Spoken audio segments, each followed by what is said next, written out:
sakit itu teman-teman yang berjamaah di kasih yang lagi dari kasih yang dalam semoga enggal berikatan kemudian yang lapangan Tegalebek sholat ini pada kalian jam 6:30. Alhamdulillah juga sambil nak tebak lapangan itu sambil menulis dengan itu saja tebak lumpur. Allahu Akbar, Allahu Akbar, la ilaha illallah, Allahu Akbar, Allahu Akbar, walillahi alhamd. Wa nastaghfir wa na'udzu billahi min shururi anfusina wa min sayyiati a'malina may yahdihillahu fala mudilla lahu wa man yudlil fala hadiya lahu.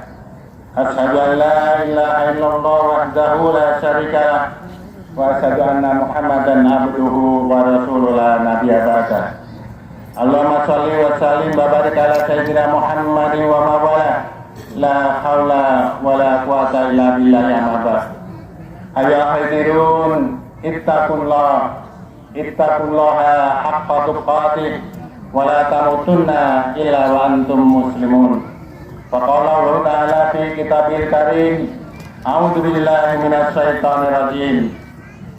Ya ayuhan nas ittaqu rabbakumul ladzi khalaqakum min nafsin wahidah wa khalaqa minha zawjaha wa basa minhuma rijalan katsiran wa nisaa'a wattaqullaha alladzi tasaaluna bihi wal arham innallaha kana 'alaikum raqiba.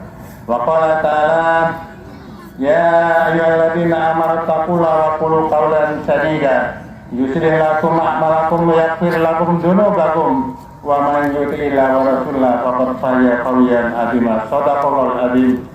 Fa inna asdaqal hadithi kitabullah wa ahsanal hadi hadi Muhammad sallallahu alaihi wasallam wa syarrul umuri muhdatsatuha wa kullu muhdatsatin bid'ah wa kullu bid'atin dhalalah wa kullu dhalalatin finnar. Allahu akbar, Allahu akbar, Allahu akbar kabira walhamdulillahi katsira wa subhanallahi bukratan wa asila. La ilaha illallah wallahu akbar, Allahu akbar walillahil hamd. Hadirin sidang jamaah salat Idul Adha rahimani wa rahimakumullah. Kema takbir, tahmid dan tasbih berkumandang di seluruh penjuru dunia sehingga menggetarkan jagat raya dan menggetarkan jiwa setiap insan untuk selalu tunduk dan patuh terhadap Sang Pencipta. Hari ini umat Islam sedunia merayakan hari yang agung, yaitu hari raya Idul Adha yang mana menunjukkan bahwa sebagian umat Islam menunaikan ibadah haji di kota suci Mekah dan ibadah korban di seluruh penjuru dunia. Ibadah korban diperintahkan oleh Allah Subhanahu wa taala dalam surat Al-Kautsar. A'udzu billahi minasy syaithanir rajim. Inna a'tainakal kautsar fasholli li rabbika wanhar. Sesungguhnya kami telah menganugerahkan nikmat yang besar, maka dirikanlah salat dan berkorbanlah. Sesungguhnya orang yang membencimu ialah orang yang terputus. Allah telah menganugerahkan nikmat yang begitu banyak semenjak kita bangun dari tidur sampai mau berangkat tidur lagi. Nikmat Allah tidak pernah terputus, terus mengalir pada diri kita, sehingga Allah mengingatkan dalam surat An-Nahl ayat yang ke-18. A'udzubillahi minasyaitonir rajim. Wa in ta'udzu ni'matallahi la tuhsuha. Dan jika kamu menghitung-hitung nikmat Allah, niscaya tidak akan mampu menghitungnya, karena begitu banyaknya nikmat Allah yang senantiasa mengalir pada setiap manusia. Allah juga mengingatkan di dalam surat Ibrahim ayat yang ke-7, A'udzubillahi minasyaitonir rajim. La in syakartum la'azidanakum wa la in kafartum inna azabi lasyadid. Sungguh jika kamu bersyukur atas nikmatku, pasti akan aku tambah nikmatku. Akan tetapi jika kamu ingkar atau kufur nikmatku, sesungguhnya azabku sangat pedih. Kemudian Allah memerintahkan hambanya untuk mendirikan sholat, karena sholat adalah merupakan satu tiangnya daripada agama. As-sholatu imaduddin, faman aqamaha faqad aqamaddin, wa man tarakaha faqad hadamadin. Sholat adalah merupakan tiangnya agama. Maka dari itu, barang siapa yang telah mendirikan sholat, maka dia telah menegakkan agamanya. Akan tetapi barang siapa yang telah meninggalkan sholat, berarti dia telah meruntuhkan agamanya. Sholat juga merupakan suatu ruksunnya ibadah, atau kepalanya ibadah, atau bahkan mi'rajnya seorang mukmin terhadap Sang Khalik. Maka sholat juga diabadikan dalam bentuk amalan yang utama dan diutamakan, bahkan sebagai tolak ukur ibadah yang lainnya. Nabi bersabda, Bismillahirrahmanirrahim, awalu ma yuhasabu 'alal abdi yaumil qiyamati shalah, fa in shalat sairul amali, fa in fasadat sairul amali. Pertama kali dia hisab seorang hamba Allah dari hari kiamat ada sholatnya. Apabila sholatnya baik, maka amalan-amalan yang lain pun akan mengikuti baik. Akan tetapi apabila sholatnya buruk, maka amalan-amalan yang lain pun akan mengikutinya buruk. Kemudian sebagai wujud nyata daripada rasa syukur kita kepada Allah Subhanahu wa Ta'ala, maka kita diperintahkan untuk berkorban. Perintah berkorban adalah bentuk amal yang paling disukai oleh Allah Subhanahu wa Ta'ala, dan perintah berkorban hanya bisa dilaksanakan pada tanggal 10 Dzulhijjah dan setelah sholat hari raya Idul Adha, dan juga di tanggal 3 hari yang hadis asli. Maka sekalipun kita meninggalkan 1000 ekor unta, akan tetapi di lain hari itu, maka itu tidak akan dianggap sebagai berkorban. Sejarah berkorban diawali dengan Nabi Ibrahim alaihissalam yang bermimpi di tanggal 8 Dzulhijjah, yang mana Nabi Ibrahim alaihissalam diperintahkan untuk menjadi putranya, putra yang sangat disayangi, putra yang dirindukan sampai 80 tahun telah dewasa, diperintahkan untuk disembelihnya. Yang mana di sini di tanggal 8 Dzulhijjah ini, maka Nabi Ibrahim memikirkan atas mimpinya itu. Kemudian di tanggal 8 Dzulhijjah dinamakan hari berpikir atau hari tarwiyah. Maka dari itu, bagi umat muslim yang menjalankan ibadah haji disunahkan untuk melaksanakan tarwiyah di Mina. Sedangkan umat muslim yang ada di tanah air diperintahkan untuk menjalankan saum tarwiyah, yang mana fadilahnya adalah diampuninya dosa selama 1 tahun yang telah berlalu. Kemudian di tanggal 9 Dzulhijjah Nabi Ibrahim bermimpi lagi dengan lebih nyata, yang mana di sini bukan sekedar mimpi, tapi Nabi itu meyakini bahwa ini adalah suatu perintah Allah Subhanahu wa Ta'ala. Maka di tanggal 9 Dzulhijjah ini disebut hari keyakinan atau hari wukuf atau harinya haji seluruh umat dunia.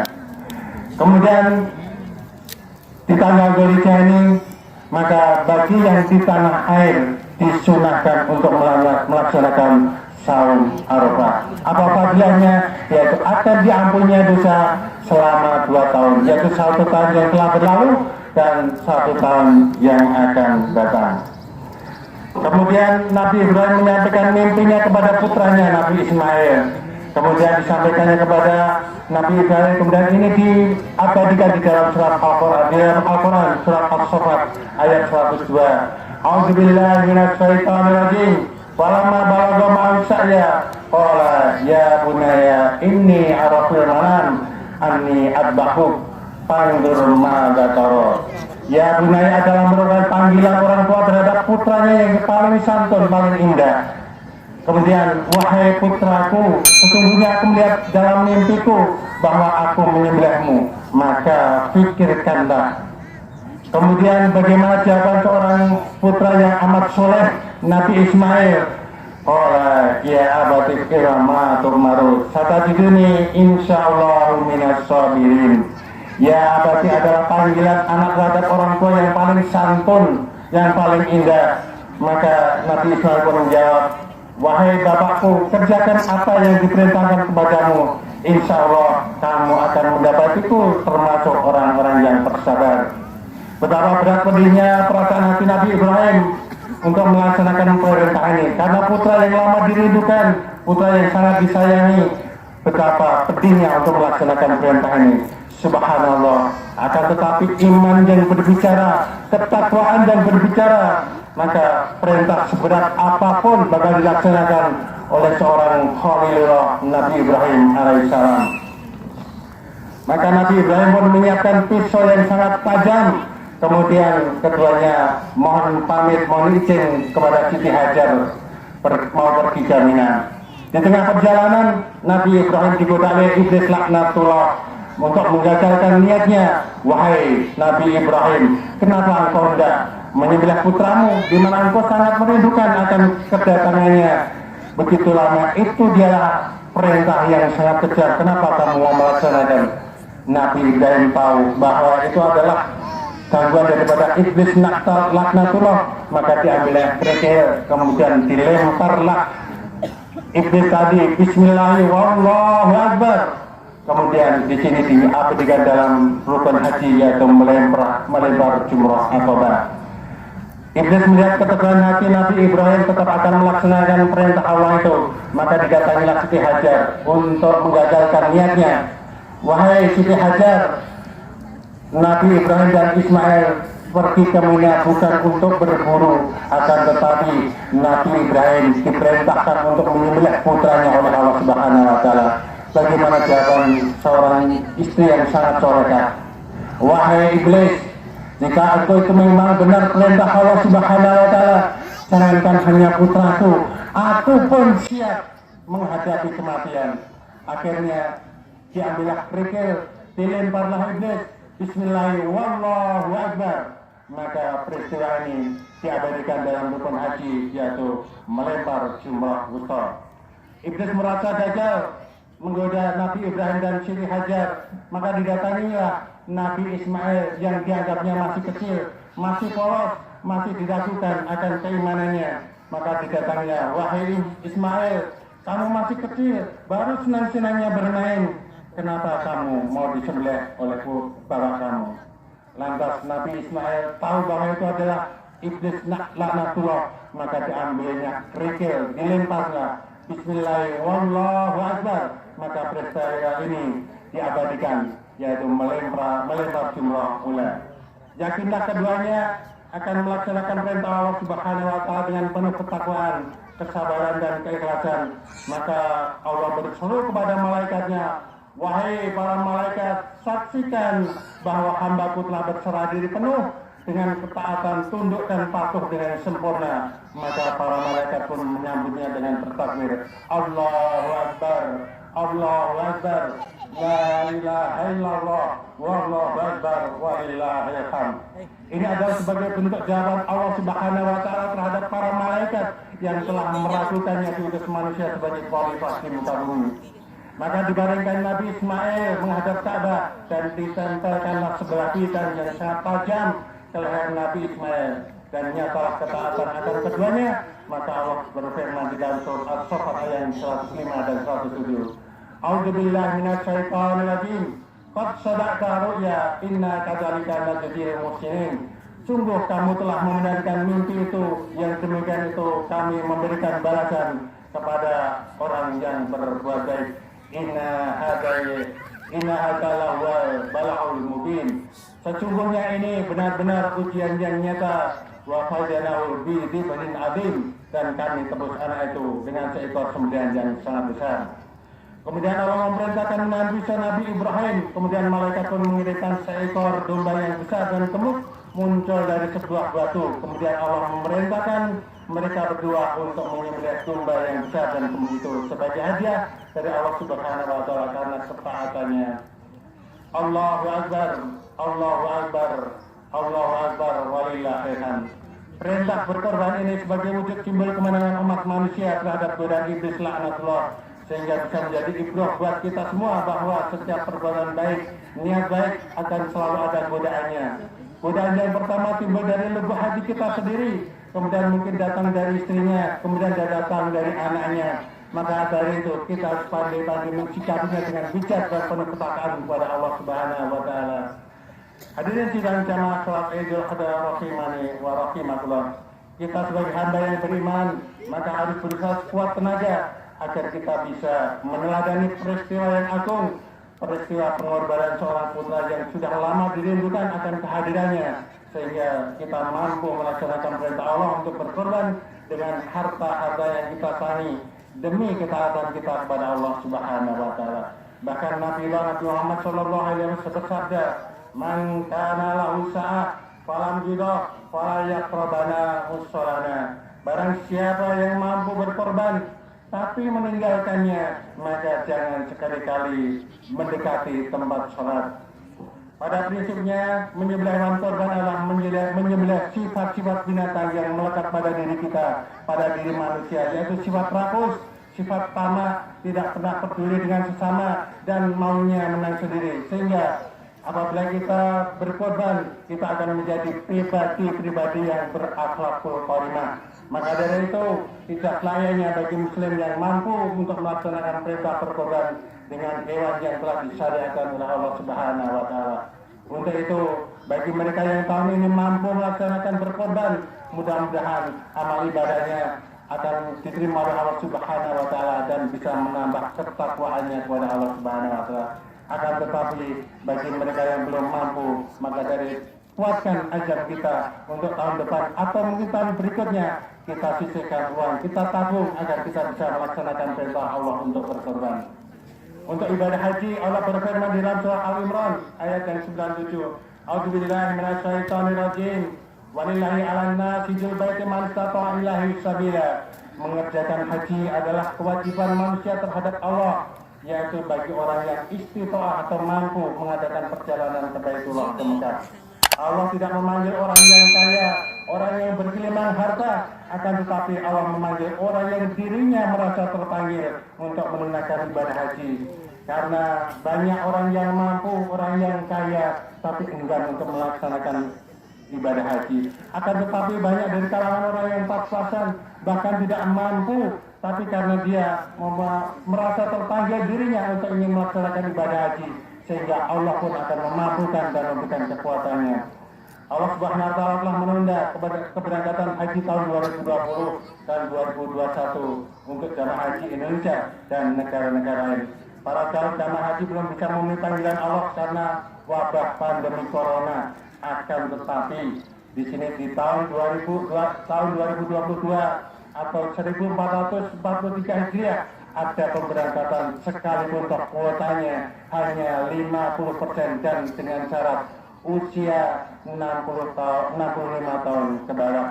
Labaik Allahumma labaik, labaik la syarika laka labaik, innal hamda wa ni'mata laka wal mulk la syarika lak.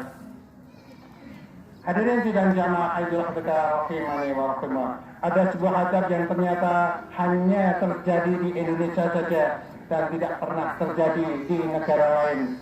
Pada umumnya, orang yang telah pulang dari menunaikan ibadah haji atau mungkin yang telah menunaikan ibadah haji, mereka selalu digelarkan, yaitu gelar haji ataupun hajah. Padahal ada yang lebih urgent, ada yang lebih penting dari sekedar gelar haji atau hajah, yaitu mengislamkan nama kita. Mengapa kita harus mengislamkan nama kita? Karena di hari akhirat nanti, umat Nabi Muhammad dan nama-nama yang punya identitas Islam itulah yang pertama kali akan menikmati surganya Allah Subhanahu wa Ta'ala. Untuk itu tidak perlu kita sungkan dan ragu atau malu, dan tidak perlu kita melakukan akikah lagi, tapi itu adalah suatu kebutuhan kita. Karena apa? Nama adalah yang selalu melekat di dalam kita selama hidup di dunia, dan nanti nama akan melekat sampai di akhirat nanti. Begitu juga waktu Presiden Soeharto yang kemudian melaksanakan ibadah haji, setelah pulang dari ibadah haji telah disematkan tambahan oleh Raja Fas, yaitu dengan tambahan Muhammad Soeharto. Pada prinsipnya ibadah haji dan berkorban adalah bentuk ibadah yang mengajarkan jiwa ikhlas untuk menyebarkan nilai kebaikan, kebajikan untuk setiap diri muslim. Sehingga seorang muslim mempunyai jiwa yang peduli, suka menolong, dan suka berbagi kepada sesama. Semua itu tujuannya adalah mencari keridhaan Allah Subhanahu wa Ta'ala. Allah berfirman di dalam surat Al-An 162, A'udzubillahi minasyaitonirrajim. Qul inna sholati wa nusuki wa mahyaya wa mamati lillahi rabbil alamin. Katakanlah, sesungguhnya sholatku, ibadahku, hidupku dan matiku hanyalah untuk Allah Subhanahu wa Ta'ala. Semoga Allah Subhanahu wa Ta'ala senantiasa memberikan kita kekuatan dan kesabaran dalam menghadapi segala ujian dan cobaan. Semoga kita diberikan kemudahan dan kelancaran dalam setiap urusan kita, dan dimudahkan di dalam kita menjemput rezekinya Allah Subhanahu wa Ta'ala yang barokah. Dan yang utama adalah kita tetap diberikan iman dan takwa di dalam hati kita, sehingga nanti kita di akhir hidupnya mendapatkan suatu yang husnul khatimah. Inna Allaha wa malaikatahu yusholluna 'alan nabi ya ayyuhalladzina amanu shollu 'alaihi wa sallimu taslima. Allahumma shalli wa sallim wa barik ala sayyidina Muhammadin wa ala alihi wa sahbihi ajma'in bi ihsani yaumiddin bi rahmatika ya arhamar rahimin. Allahumma fir lil muslimin wal muslimat wal mu'minin wal mu'minat al ahya minhum wal amwat innaka samiun qaribun mujibud da'wat ya qadiyal hajat. Rabbana zalamna anfusana wa illam taghfir lana wa tarhamna lanakunanna minal khasirin. Rabbana la tuzigh qulubana ba'da idh hadaytana wa hab lana min ladunka rahmah innaka antal wahhab. Allahumma inna as'aluka salamatan fid din wa afiyatan fil jasad wa ziyadatan fil 'ilm wa barakatan fil rizqi wa taubatan qabla al-maut wa rahmatan 'indal maut wa maghfiratan ba'dal maut. Allahumma awin ala nafsi sakaratul maut wa najatan minan nar wa afan inda hisab. Allahumma arina al-haqqa haqqan warjuna tiba'a wa arina batila batila warjuna tinaba. Allahumma ini a'udzubika minal barasi wal jununi wal judani wa sayyil aqam. Bismillahirrahmanirrahim. La yaghfiru ma fi sabul bil ardi wa la fis sama wa huwas samiul alim. Allahumma qili wa li walidayya warhamhuma kama rabbayani shaghira. Rabbana atina fid dunya hasanah wa fil akhirati hasanah wa qina adzabannar. Ya Allah ya Rabbi aziz ya Qawi ya Ghaffar. Allahumma taqabbal minna innaka antas samiul alim wa tub alaina innaka antat tawwabur rahim. Subhanaka rabbika rabbil izzati amma yasifun wa salamun ala mursalin walhamdulillahi rabbil alamin. Wassalamualaikum warahmatullahi wabarakatuh.